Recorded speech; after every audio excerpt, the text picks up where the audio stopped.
What window do you see? I see Yoshua ben Parcha. Ah, perfect. Okay. So let us begin from there. So this week is Shavuos. So that means already on Shabbat, we finished the 6-week cycle of Pirkei Avot, and then in Chabad custom and many other communities, it starts all over again. So that's why we're jumping to chapter 1 over here. This is a Mishnah from chapter 1 of Pirkei Avot. Okay, let's let me just find this page. Okay, take the lead. Well, you want me to read? Mm-hmm. Joshua, the son of Berachia, would say, make yourself a teacher, acquire yourself a friend, and judge every person to the side of merit. Okay, so there's a upward relationship, a lateral relationship, and a downward relationship. So the first insight here is make yourself a teacher. Now, in Judaism, there's a personal obligation on each individual to study Torah and to be very well educated. And historically, the Jewish people have always had a higher literacy rate than any other people.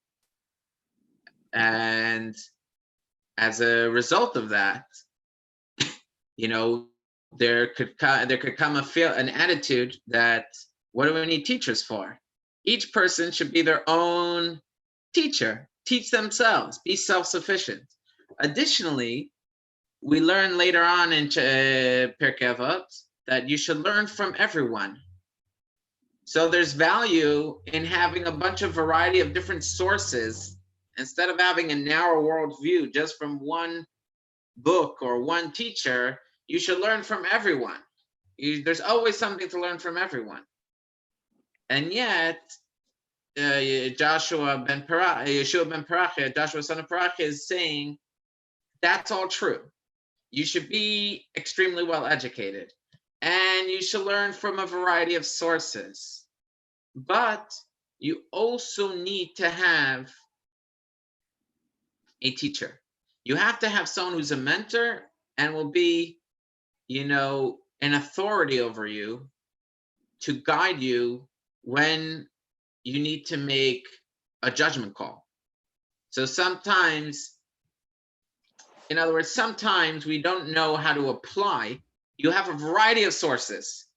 And this source seems to imply, let's speak current attitudes. Reading the 10 Commandments in synagogue on Shavuos is extremely important. It's extremely, extremely important. Being healthy and protecting your health is also extremely important. Now, the state comes out with guidelines saying you could have 10 people in synagogue. So what are you going to do? As much books as you're going to read, it's not going to tell you how to apply it to your specific situation. Just because a synagogue in the Hamptons is taking one mode, it doesn't mean you could apply it to every area, because every area has their own unique situations, the age of the people that attend synagogue, the risks involved, and it's very nuanced, and therefore you need a mentor that helps you apply that situation. That's number one. Number two is we all know people that are smart people and yet are behaving the opposite of intelligent. And that's usually because they're blinded to it out of self-love. And therefore, they're doing something that's not rational, but they justify it. They justify it to themselves, and they make it make sense, even though we know that it's destructive to themselves and to the people around them. And that's another reason why he's telling us every person cannot be their own judge. They need to have a mentor. As objective and unbiased as people think they are, everyone needs to have a mentor, a religious authority, a spiritual authority as a guide to life, that they have So that's the general outline. Let's read a story from the Talmud that just shows us the degree of this subconscious bias that we have. So, Amy. Starting with a man. Mm-hmm. A man once brought the gift of the first fleece to Rabbi Yishmael ben Elisha. Rabbi Yishmael asked him, was there no Kohen to whom to give it between where you came from and here? The man replied, I have a legal issue with someone, so I thought that since I'll be seeing you in any case, I'll bring it to you. Rabbi Yishmael said to him, I am disqualified from hearing your case. He also refused to accept the gift from him. Rabbi Yishmael appointed 2 other rabbis to judge the case. As the person was presenting his arguments, Rabbi Yishmael found himself thinking, if he would argue this point this way and emphasize that point the other way, he would have a better case. Subsequently, Rabbi Yishmael said, see how corrupting a bribe is? I didn't even accept the gift from him, and even if I had, it would have been something to which I am entitled by law. Nevertheless, I was inclined in this person's favor. How much more so one who accepts a bribe? Okay. So this is why, when it comes to making these kind of decisions, we have to, even if we have the best of intentions and we mean well and we want to make the right decisions, we need to have a personal mentor, and the relationship could be clear. You can let them know, I want you to be my mentor, and there's an obligation on people not to have a false humility and say, who am I to be your mentor? If you turn to them to be your mentor, hopefully they should accept the role that you placed on them. And God helps them to give the right answer. So that's important. Something you see in the words, it says, first of all, in the Hebrew, here they translate it as teacher, make yourself a teacher. But in the Hebrew, it says Rav, which is where the word rabbi comes from. It comes from the word Rav. But Rav also means a master. So make for yourself a master. And what that means is,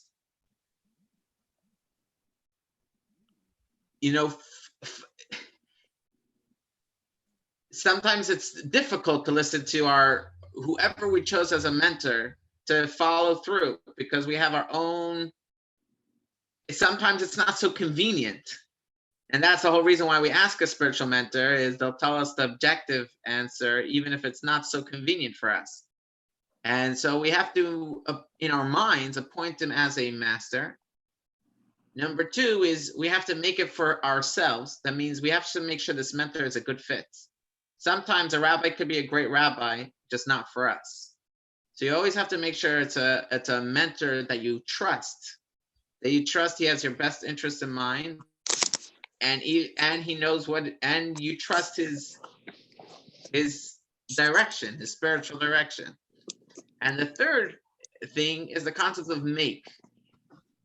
On the one hand, you have to choose the leader.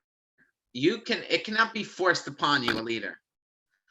On the other hand, you also have to perceive it as, I'm making him my leader. I'm forcing this leader upon myself.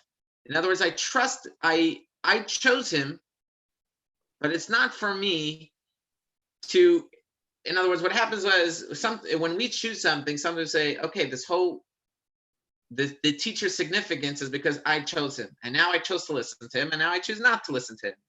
In our mind, we have to choose someone who we're ready to fully submit to, that he will have the final word on dilemmas that I will pose to him. If I pose to him the dilemma, and he comes out in a certain direction, and he says, for your spiritual health, I say that you should eat on Yom Kippur. But Rabbi, I never ate on Yom Kippur. Well, you have to put your own feelings aside and, fully submit yourself to the decision that spiritual mentor made for you. So that's the first teaching of the Mishnah. Now we'll move on to the second teaching of the Mishnah. Second teaching of the Mishnah is acquire yourself a friend. This is something that's equally as important, to have people who are friends, people who we share the joys of life and the burdens of life with, who we could turn to in times of need. And for many, many people, don't have real friends. Many, many people don't really have anyone that they could truly rely on, share what's going on without feeling judged, have a friend who could be frank with us and tell us to snap out of it, or who we won't get insulted when they tell us the truth. And it's something that we have to acquire. That means we have to pay for it. It'll come at a cost. Sometimes we want to do life on our own. We'll say, you know what, to include other people in my life, it's just such a hassle. You have to work with them in time and this and that. I'll just go at it alone. But the Talmud tells us that what one person could carry, two people carrying it together could carry more than double. That means if one person could carry 100 pounds and another person could carry 100 pounds, together they could carry more than 200 pounds.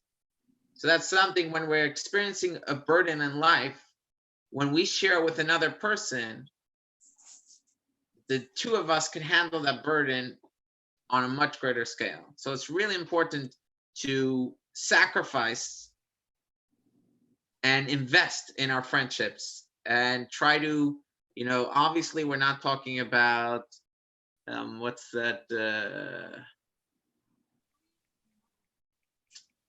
there's like a certain kind of toxic relationship where it's like over dependence. I don't remember the description that psychologists give it, but obviously we're talking about with a healthy boundaries and self-reliance, but the importance of really being there for other people, being a friend to others. But here it's talking about for us investing to make sure we have a circle of friends and good friends. And let's read a story related to that over here. Text. I'm not sure what text is, but Charlie, if you can honor us with this story. Okay. All his life, Honi wondered about the meaning of the verse, Psalm 126:1. When God will back the exile of Zion, we will have been like dreamers. Is it possible for a person to sleep and dream for 70 years? One day, he was traveling on the road and he saw men planting a carob tree. He asked him, "How long does it take for this tree to bear fruit?" The man replied, 70 years. "Do you think that you will live another 7 years?" asked Honi. The man replied, "I found carob trees in the world because my ancestor planted them for me, so I too plant them for my children." Honi sat down to eat, and sleep overcame him. A rocky formation enclosed him and hid him from sight, and he slept for 70 years. When he awoke, he saw a man gathering the fruit of the carob tree, and he asked him, "Are you the man who planted the tree?" The man replied, "I am his grandson." Said Honi, "This means that I slept for 70 years."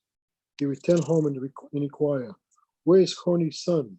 And he was told, "His son is no longer in the world, but his grandson is still living." He said to them, "I am Honi, the circle drawer." But they did not believe him. There's more. He went to study hall. He went to the study hall. No, to study hall, where he heard the scholar saying, "The law is as clear as to us as in the day of Honi the circle drawer, who, whenever he came to the study hall, would settle for the scholars and difficulty that they had. I am he said, but they did not believe him. Honi was disheartened and prayed for death, and he died. Say, Rava, this is the meaning of what people say, either companionship or death. It's a really out there story. But find either companionship or death. We need friends, and even if we even if we are, whether we're extroverts or introverts, we have to invest in friendship and not just expect that it'll just happen. We actually have to seek them out and develop them. And there's another interesting reading in this teaching. In Hebrew, the word kinei, which means to acquire for yourself a friend, could also come from the word kana, which means a reed. And a reed used to be a writing utensil. You know, it used to be like a pen, an ancient pen. So it's teaching us a pen is for you a friend. That sometimes you're dealing with something and just writing it down already clarifies the matter to you, and it has the benefit as if you're talking to a friend. Just by writing it down, you start and rereading it, so then you already see it not as the thoughts that you are inwards, but thoughts that are, you know, outward thoughts. So it's just a very beneficial tool to use. And lastly, we'll go to the last teaching. Judge every person to the side of merits. All right. Now, let's start off with the story, and then we'll go into some of the teachings of this. Okay, Amy. There once was a man who came down from the upper Galilee and hired himself out to work on the estate of a wealthy landowner in the south for 3 years. When his term ended, it was just before Yom Kippur. He said to his employer, "Give me my wages so that I may go home and support my wife and children." "I'm sorry," replied the employer, "I have no money." "In that case," said the worker, "pay me with produce." "I have no produce," was the reply. "Give me land." "I have no land." "Give me cattle." "I have no cattle." "Give me pillows and bedding." Once again, the employer claimed that he didn't have any. So the worker slung his things over his shoulder and went home with a sorrowful heart. After the festival, his employer took the man's wages in hand, arrived at his former employee's home with 3 laden donkeys, one loaded with food, another with drink, and the third with various delicacies. After they had eaten and drunk, he gave him the wages he owed him. "Tell me," he then asked, "when I told you that I had no money, what did you think?" The worker replied, "I thought perhaps you were presented with a very lucrative business opportunity and you invested all your money in it. And when I said I had no cattle, I thought that perhaps all your cattle were hired out to other farmers. And when I said I had no land, I thought perhaps that it was leased. And when I said I had no produce, what did you think? I thought perhaps they are not tithe. And when I said that I can't even pay you with pillows and bedding, what did you think then? I thought that perhaps you had taken a vow consecrating all your possessions to the holy temple." "I swear," said the employer, "that's exactly what happened. I vowed away all my property because of my son Hyrcanus, who would not occupy himself with the Torah. But then I went to the rabbis and they absolved me of my vows. And as for you, just as you judged me to the side of merit, so may God always judge you to the side of merit." Right? How often it happens that we see a situation and we're judgmental, and then there's just one piece of information that we find out later that gives us, aha, now I understand. Now I understand what that person's going through, and I really didn't understand what they're going through. So this Mishnah is teaching us not just don't judge, like I'm going to put off making a judgment, but it's actually saying when you see a situation, try to find a redeeming interpretation of the events. And this teaching is so life-changing. We don't realize how much anxiety and anger and resentment we reduce when we put a positive reading on situations. And in fact, by putting a positive reading on the situation, it actually it's not just a personal thing that we're doing. We actually magnify that characteristic of the other person. So let's say, and this was a story we shared in the Sunday class. A boy and a mother came into the Rebbe, and the Rebbe said, and the mother was crying. The mother said, this boy was thrown out of all the yeshivas.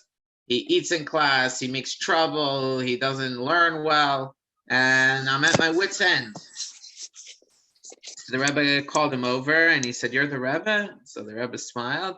The Rebbe said, do you listen to your teachers? Like, no, he was ready for this. He heard the speeches so many times. He's like, do you listen to your mother? He's like, no. It's like, he says the truth. Truth is a beautiful quality, right? And that had a big impact on this child that finally saw him in a positive light. And that's how he started seeing himself from then on. And he made a major transformation. And whenever he was going back to trouble ways, he always remembered how the Rebbe saw him, and that helped him. So it's important to see a redeeming point of view in every situation instead of being critical. Now, something important is we're always told not to have a double standard. Don't apply one standard to this person and a different standard to that person. Over here, the Mishnah is telling us you should have a double standard. But the double standard should be opposite than the typical double standard. The typical double standard is when we do something that's not the greatest, we're always putting it into context. Like, the person should be more understanding. I have kids at home. I went to sleep tonight. I just came out of an illness and my close loved one passed away. I don't have finances.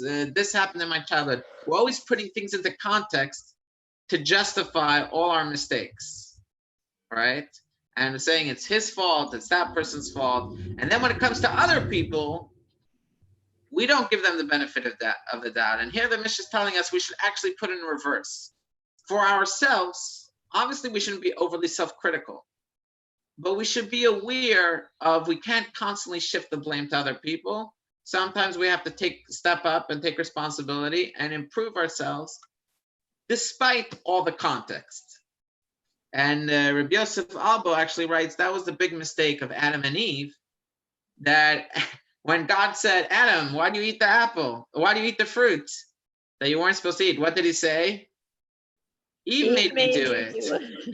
And Eve, the snake made me do it. Yeah. And so that started a cycle. If you don't accept responsibility, it's very hard to repair the damage that you did. You know, the expression goes, knowing you're ill is half the cure. The fact that you know that you're sick and what type of sickness you have is already half the cure. If you don't know that you're ill and you don't know what you're sick with, then it's trouble. So we have to apply this double standard. That's number one. And this is a deeper reading. In the Torah, it says, love your fellow as yourself. So the Tzemach Tzedek says, what does it mean to love your fellow as yourself? It means the same way, because of your love, you cover over your own imperfections, and you still love yourself anyways. With all your messes, you love yourself. You indulge in things that you're not deserving of, but you say, well, it's me, I'm going to do it. Even though all your fault. The same way you should judge others, cover over their faults. That's first of all.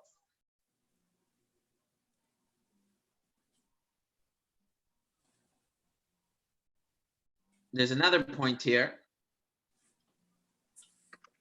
Yeah, where are you going? There's another point here, which it doesn't say don't judge him guiltily. Don't judge him for guilt. It says judge him in the sight of merit, right? What we just explained, that you should find the positive redeeming angle, doesn't really imply that you're judging him on the side of merit. You're just giving context, and you're saying due to the context and circumstance, it's not so terrible what he did. So he's not guilty. But does that mean you're really judging him on the side of merit? So how can we judge someone as if he's doing almost a mitzvah? How can we almost judge someone that we see someone doing something wrong? The Mishnah is not saying, well, put it in context or assume a good context. It's actually saying, assume that this person's the greatest. How can you assume them? So the Alter Rebbe says, because there's a principle. The principle is that a trainer doesn't give, a gym trainer doesn't give a weak person 500 pounds to carry. He gives a strong person that amount of weight to lift. So the heavier the weight indicates the greater strength.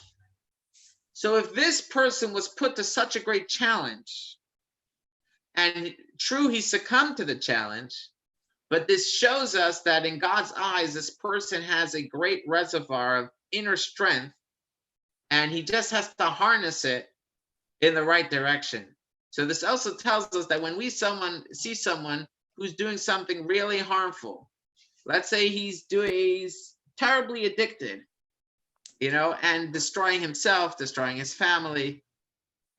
So either we could say, what a lowlife. Or we could say, okay, we won't judge him guiltily, we'll judge him redeemingly, that maybe it's not his fault, he was brought up in an abusive home, etc., etc. Or we could judge him on the side of merit and say, if he's dealing with this, it must be he has great inner fortitude and potential that just has to be rechanneled. Because if God gave him this package in life, it must be that he has something great that God expects of him.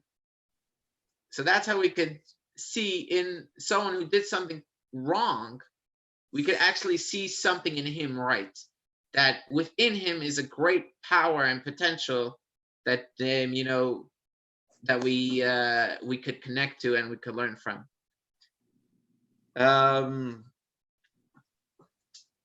So that's the bottom line. There's also one other. Okay, we'll leave it at that. So with that, may we merit to receive. There won't be any Zoom class this Friday, but we should merit to receive the Torah with a happiness and a joy, and to connect with Torah, and Chag Sameach. Amen. Chag Sameach. All right. Thank you, Rabbi. Thank you very much. Thank My you very pleasure. much. Yeah. Have a good Shavuos. Okay, be well. Thank you.